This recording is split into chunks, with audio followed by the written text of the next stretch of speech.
So I wasn't shooting anybody. I was on the street corner selling drugs. The night before I got saved, I had a beer in one hand and a joint in the other. And I knew I was living in hell. I was in church, but not really in church. Like, man, I really need to get it together. I had no desire for God. I was no pressure I was putting on myself. I was very all about you put your faith and trust in Jesus Christ. My mom freely seeking. You have to seek with your whole heart. And change you and mold you if you just present yourself. Hello, welcome again to my story. We have a great one again for you tonight. Thank you so much for joining us. If you are first time to our YouTube page, welcome to the Now Word YouTube page.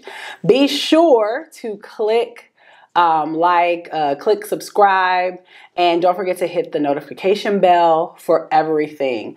My story, Journey to Salvation, is a great way to hear the witness and the encounter of Christ followers. And we're so glad that we have today Miss Joanna. How are you? I'm great, thanks. Great. And I'm excited because, you know, she doesn't normally do stuff like this. No, I don't. I've got to be careful what I say. Right. So I'm really happy. And, you know, already this is a testimony and a witness to what God can do in your life. He can. Yes, he can. Yes, he will. Yes, so we'll jump right in. Tell us life BC, life before Christ. What did that look like for you? Well, I grew up in the church. Okay. The Catholic Church. Wow. Yeah, so we went to, catechism classes. Oh, those nuns were so mean. It's true, the little rumors that they say. Yeah, did they crack you over the knuckles with? Yep, they wrap your knuckles if you're not doing what you're supposed to. Okay. But I was obedient, so because I didn't want that, so. Yeah, because that hurts. I was a pretty good girl. And so because my dad was Catholic, my mom was Baptist. So, you take on the religion of the father in the home. So we were all brought up Catholic. And that's in your culture? That's how to, or just because? I guess that, I don't know, because it's just a thing, I guess. Okay. Then I wasn't too much of a naughty girl, so I follow rules. I'm a rule follower, but I didn't really follow the teachings. Per se. I'd go to mass, but there are a lot of things I didn't agree with. So in that regard, I was very disobedient. Actually, I was very sinful because I didn't agree with so much of the teaching that I just wouldn't do certain things, right? Because it's a lot of pomp and ceremony, and you have to do a lot of bowing and a lot of bending and a lot of things that I thought wasn't it didn't sit right with me. So when I was about 11, I asked my mom, I said, can I stop going to Catholic church? And she was like, yeah, I guess it was all right, because it wasn't her religion anyway. So, and she would hardly go to mass with us. My dad would occasionally would be the one that mostly kind of went to mass with us. And so it was fine for me. So then I started going to this Baptist church. I was like 11 or 12. And I wanted to be baptized. And I kind of snuck down there. And my mom caught me just before I was going to be baptized. She's like, no, you're not, because you don't know what you're doing. Oh, wow. Good mom. So, And so I was like, okay, fine. And then, of course, then I'm a teenager and I'm not really go to church per se, or not really follow rules of Christ or anything like that. So, I can say that I was probably by the time I'm a teenager, I'm like a full-fledged sinner. Like, I'm really good at it. You're in there, yeah. I'm really good at it. I was kind of, I was very quiet, but I was very mouthy. So if you said something to me, I'd be rude. Okay. I'd be like, somebody'd say, hello, how are you? I'd be like, why are you talking to me? Like, I don't know who you are. Don't talk to me. Or I'd just look at you blankly and just not respond. Okay. Just mean. I think that was very mean. And it's so amazing because that is not you at all. But we'll get to that later. But it's like, it's so hard to visualize you being mean. Like just being. Yeah, I was kind of rude. And I just didn't really care. Like, if your feelings were hurt or not hurt, didn't matter to me. I was very... I just wouldn't speak to you. It didn't matter. Right. It really didn't matter. Would you say you were kind of like self-centered in a sense? Like, no, it's not just about, it wasn't like I'm thinking, I'm better than you or anything. It wasn't like that at all. It was just, mainly, I just didn't want to speak to you. So you didn't. I just, you're not my friend. I don't know you. You never feel like, yeah, why you're not. Me? Okay. Yeah, I'm not really one for, trying to make friends or. Okay. It didn't matter to me if you spoke to me. It didn't bother me. Okay. I hung around a lot with my family, so I was more like at home. Okay. And, but I was just like that. I think that was very mean, actually. Like Looking back at it now, I can think, oh my word, that is so rude. If somebody did that to me now, I'd be like, what's your problem? Right. Right? Who hurt you? Yeah. Who hurt you? Right. So when you say that you were full-fledged in your sin, what is an example of what you were doing that you would say is full-fledged? Like I was in there, full-fledged. Like I can remember a fellow once, saw me, and I mean, I guess he liked me or something, and I'm just not into you. I'm sorry. And he'd be like, oh, hey Joe, can I take you to dinner? And I'm like, really? Do I look hungry? And he was like, no, I just want to take you out and everything. I'm like, no, I'm not going anywhere with you. Like, why would I? That was kind of, and that is not Christ-like. Right. At all. Right. 100%. At all. Because, we're relational beings, and, God made us that way, and we need each other. It's not as if we don't. But back then, that wasn't it. That wasn't. That's right. So, what was the Before defining moment that you would say that turned it around for you? So I got invited to church by this friend of mine, and it is really strange how we met, because I wouldn't speak to any of her brothers or relatives, but she was a really nice girl, and she was right. So she invited me to what they call an Elim Pentecostal church. Okay. So it's like I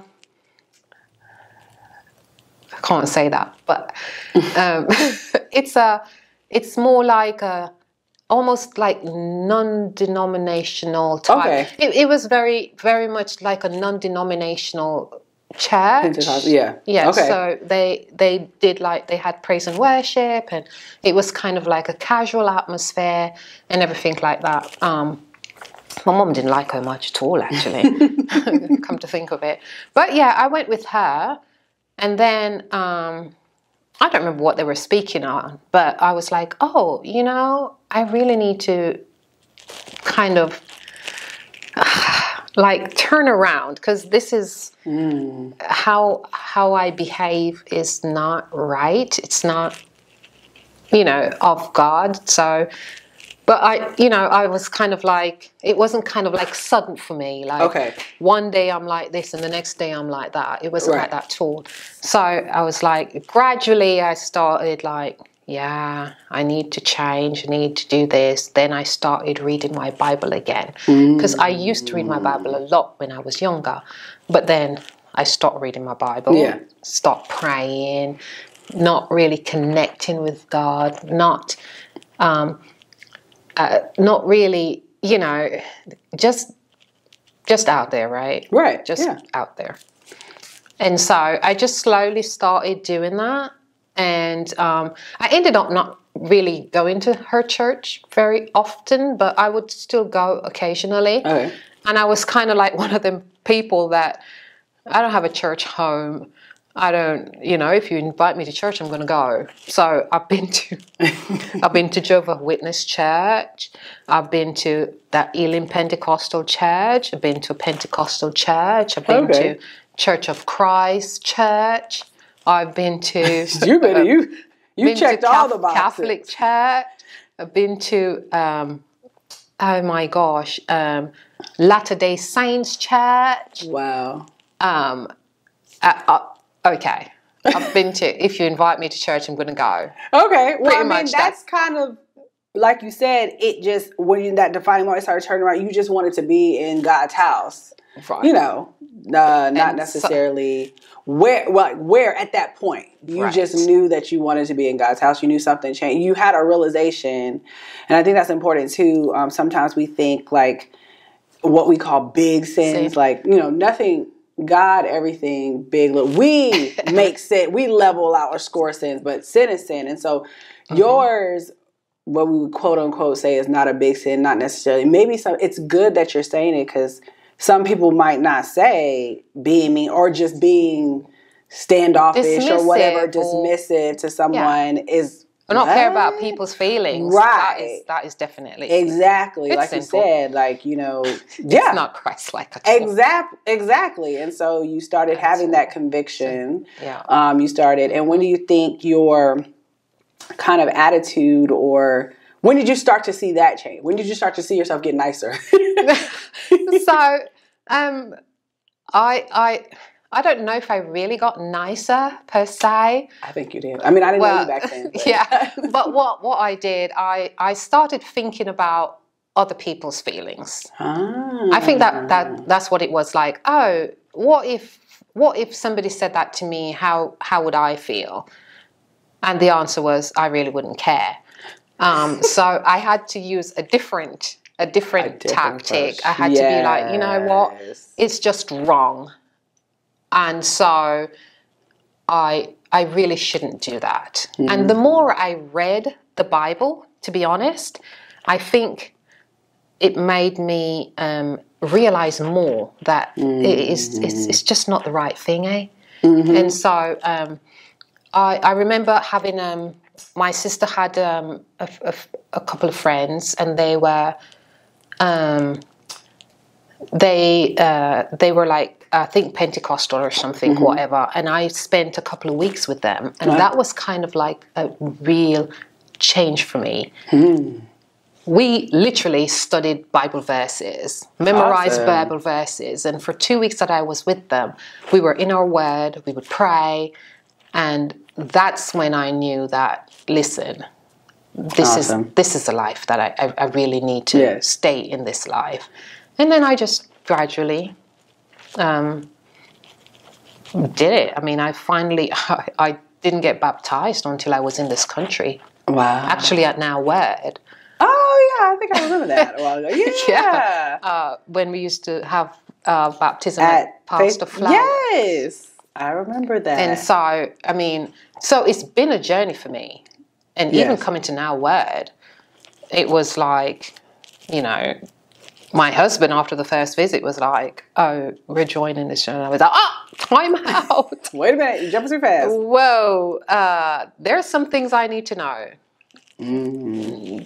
Do they celebrate Halloween, or do they mask it as fall festival? Yeah. Because that was important to me, that I am not surrounding myself with those kinds of things. I mean, because it mattered to me. If I'm trying to be on a journey where I'm trying to be more Christ-like, trying to be more centered in that way, then certain things that affect my spirit, I felt was important, that I'm not in the house of the Lord with us masking things that are not of God. Right. And so I had a few things on my list, and I went to Pastor and I asked him all the questions before we joined, and all the questions were no. And so I felt that it's a place that I could grow, and the rest is history. I mean, it's important to me. My faith is important to me. My walk is important to me,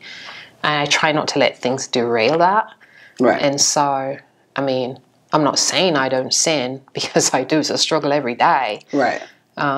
Especially with my sarcasm. But, you know, it's a cultural thing to be sarcastic. Yeah. But it is a sin. And so I struggle with being nice sometimes. Yeah. I'm like, okay, it's all right. Breathe. Yes. But, and I think that's, you kind of answered the thing, you know, you say, my next question was, what are things maybe that you struggle with?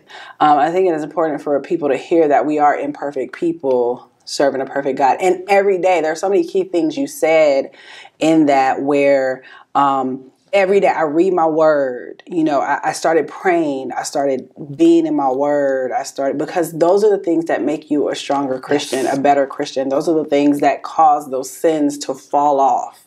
And for you not to, you fill yourself up with Christ, and then you won't be so easy to snap at someone, you know what I mean? Or be me, because now you're thinking of someone else, like we're learning right now in small group of the 5 signs of a healthy church, and one of them is humility. And humility is putting people's needs, their feelings before your own.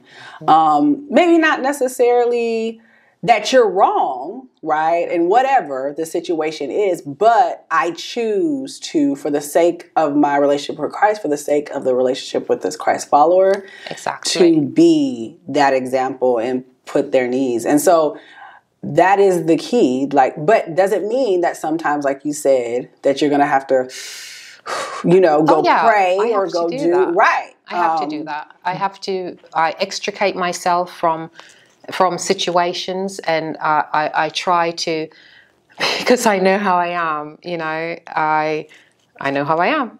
So I have to make sure that I'm in the right place where God's concerned before I put myself. So I will pull myself outside of whatever the situation, just so I can try to, we can regroup now. Assess it, yeah. And I think that's a key thing too. Yeah, it's like important. you said, self-aware. Yeah. Self-awareness in our walk as well is such a key thing. When we can be self-aware and we can say, I know that I struggle with this, or know these issues, you know what I mean? Yeah. It allows you to move better in your relationship with Christ and with others around you. And if every Christ follower took the time to be self-aware, took the time to, I messed up, that was me, you know, and come together and talk, you know, we could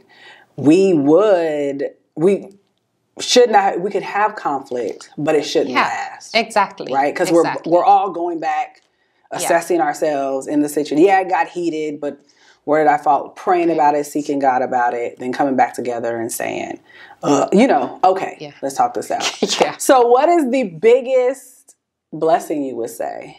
One of the biggest blessings you would say since your decision? Oh, gosh. That I have favor with God. Because favor, I've been shown so much favor, you know, from moving from my country to this country, and just having to, different things I've had to go through, to be at this place, at this time, to be present, to do this thing. It's like if it was even 2 months ago, you would not get me doing this. I would not be speaking to you because I like to be in the background. I like to be. Yes. But one thing is, God has shown me favor, and I cannot. It's not something I can repay. It's not something I can. I am blessed beyond measure, and that's about it, really. I mean, favor is one thing I know.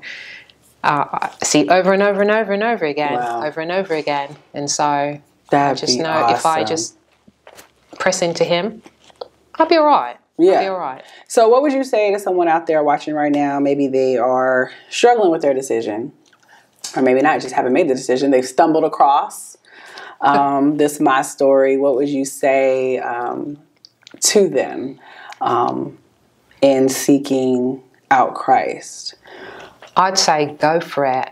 You know, when you have that tug on your heart, when God said it's your time, I want you, and he is like, He pursues you, and He says, no, I'm telling you what I want you to do.